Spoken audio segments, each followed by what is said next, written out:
করেছি। দীর্ঘ 17 বছর বাংলাদেশের মানুষ ভোট দিতে পারে নাই। দীর্ঘ 17 বছর বাংলাদেশের মানুষ তার পছন্দের প্রতিনিধি নির্বাচন করতে পারে নাই। আমার প্রিয় ভাইরা, দেশনেত্রী, 3 বারের সাবেক প্রধানমন্ত্রী, বিএনপির চেয়ারপারসন বেগম খালেদা জিয়া, বিএনপির অ্যাক্টিং চেয়ারম্যান আগামী রাষ্ট্রনায়ক জনাব তারেক রহমান থেকে শুরু করে বিএনপির মহাসচিব, বিএনপির স্ট্যান্ডিং কমিটির মেম্বার, বিএনপির কেন্দ্রীয় কমিটির সদস্য, এমনকি বিএনপির ওয়ার্ড লেভেলের কর্মীর বিরুদ্ধেও শত শত মামলা হয়েছে। আমরা দিনে ঘরে থাকতে পারি নাই, এলাকায় থাকতে পারি নাই, বাবা মার জানাজায় আসতে পারি নাই, সাথে হ্যান্ডকাফ, ডান্ডা বেরি পরে প্যারোলে মুক্তি নিয়ে তারপরে বাবা মার জানাজায় আসতে হয়েছে। সত্য কি সত্য না? আমার ভাইরা বলে গেছেন সেই সময় ব্যানার ধরার লোক আমাদের খুঁজে পাইতে কষ্ট হয়েছে। এখন বাংলায় একটা কথা আছে, সুসময়ে বাহবা বন্ধু কত হয়, দুঃসময়ে হায় হায় কেউ কারো নয়। যখন দুঃসময় ছিল আমি সংসদে শেখ হাসিনার মুখামুখি দাঁড়িয়ে শেখ হাসিনার বিরুদ্ধে আওয়াজ তুলে 350 জন এমপির সামনে কথা বলেছি। যখন দুঃসময় ছিল তখন আন্তর্জাতিক মহলে বিএনপির নেতা কর্মীদের দুঃসময়ের কথা আমি তুলে ধরেছি।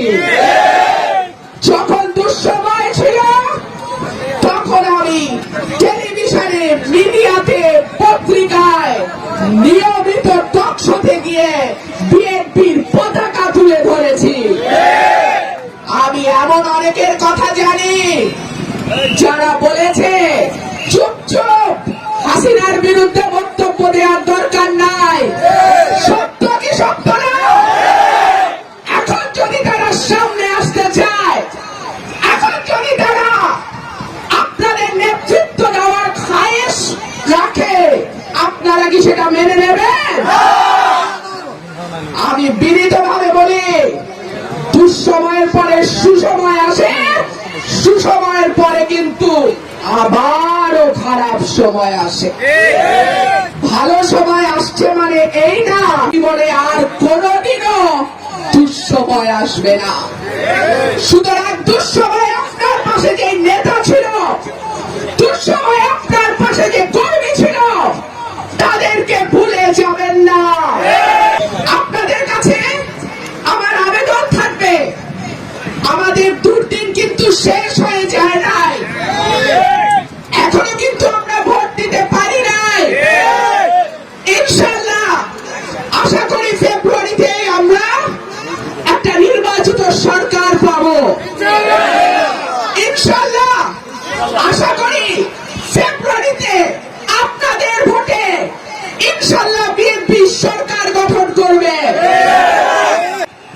আমি আজকে আপনাদের কাছে ওয়াদা করছি, যদি ইনশাআল্লাহ পরম করুণাময় অসীম দয়ালু আল্লাহর রহমতে বাংলাদেশ জাতীয়তাবাদী দল বিএনপি আমাকে মনোনয়ন দেয় এবং আল্লাহর রহমতে এবং আপনাদের ভোটে আমি যদি এমপি নির্বাচিত হই, সরাইল আশুগঞ্জে আমার মা বোনদের ঘরে ঘরে আমি গ্যাসের সুব্যবস্থা করব। আর সিলিন্ডারের কষ্ট আপনাদের করতে হবে না। আরেকটা কথা, বাংলাদেশের টেকনাফ থেকে তেঁতুলিয়া এই দলের কাজে দুঃসময়ে আমাকে ছুটে বেড়াতে হয়েছে। বাংলাদেশের কোন জেলায় এত খারাপ রাস্তাঘাট আমি দেখি নাই। আমার কর্মীরা তখন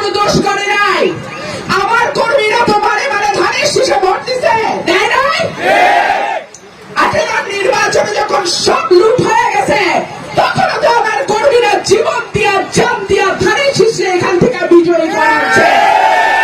তাইলে আজকে কেন ব্রাহ্মণবাড়িয়ার সরাইল আশুগঞ্জের রাস্তার অবস্থা এত খারাপ হয়?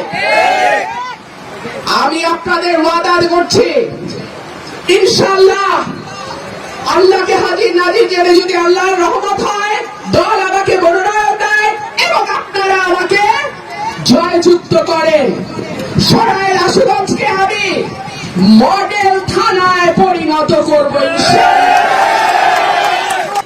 ঘরে ঘরে চাকরি দেব এই মিথ্যা কথা আমি বলবো না, কিন্তু আমি আমার যুবক ভাইদের, আমার তরুণ ভাইদেরকে নানা রকম প্রশিক্ষণের ব্যবস্থা করে তারা যাতে নিজে আয় নিজে করতে পারে সেই ব্যবস্থা আমি করে দেব ইনশাআল্লাহ।